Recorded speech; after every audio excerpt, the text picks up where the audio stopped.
ഇന്ന് നമുക്ക് എറണാകുളം പെരുമ്പാവൂരാണ് കേട്ടോ വർക്ക്. കണ്ണ് ഞാൻ പറഞ്ഞല്ലേ എങ്ങനെയാന്ന് വെച്ചാൽ എന്റെ ഡ്രസ്സിന് മാച്ച് ചെയ്ത് പക്ഷെ രണ്ടും ഡിഫറെന്റ് ആയിരിക്കണം. തെറ്റിദ്ധരിച്ചോ? രണ്ട് കണ്ടും രണ്ട് പോലെ ഇരിക്കണം എന്ന് പറഞ്ഞതേ അത് എൻഗേജ്മെന്റിനും കല്യാണത്തിനും രണ്ട് ലുക്കിൽ ഐ മേക്കപ്പ് ചെയ്യണം എന്നായിരുന്നു കേട്ടോ. വളരെ സെർട്ടിലായിട്ട് മതി എന്ന് പറഞ്ഞിരുന്നു.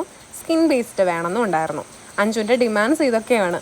പിന്നെ ലിപ്പ് ഇച്ചിരി ബ്രൈറ്റാക്കി ആ ഒരു ഡ്രസ്സിന് ചേർന്ന പോലെ ഇരുന്നോട്ടെ, മുഖം ഡള്ളാവണ്ട എന്നും ഉണ്ടായിരുന്നു. എനിക്ക് ആളുടെ ഈ ചോക്കറൊക്കെ ഭയങ്കര ഇഷ്ടമായിരുന്നു കേട്ടോ. ഹെയർ നമ്മൾ കേൾസാണ് ചെയ്തത്. ഫ്രണ്ടിൽ നമ്മൾ വെച്ച് നോക്കിയിട്ട് ഭംഗിയുള്ള പോലെ ചെയ്തെടുത്തു. സൈഡിൽ നിന്ന് ഇത്തിരി പൊക്കി കൊടുത്തു. എന്നിട്ട് നമ്മൾ കേൾസ് ചെയ്ത് ഫ്രണ്ടിലോട്ട് ഇട്ട് കൊടുത്തു. ഡിമാൻഡ് ചെയ്തതൊക്കെ കിട്ടിയോ? ഈ എൻഗേജ്മെന്റ് ലുക്ക് ഒന്ന് നോക്കി വെച്ചോളൂ കേട്ടോ. വെഡിങ് ലുക്ക് പുറകെ വരുന്നുണ്ട്. രണ്ടിൻ്റെയും ഡിഫറൻസും ഇതിലേതാ നിങ്ങൾക്ക് ഇഷ്ടമായി എന്നുള്ള അഭിപ്രായവും ഞാൻ വെയിറ്റ് ചെയ്തിരിക്കുന്നുണ്ട്.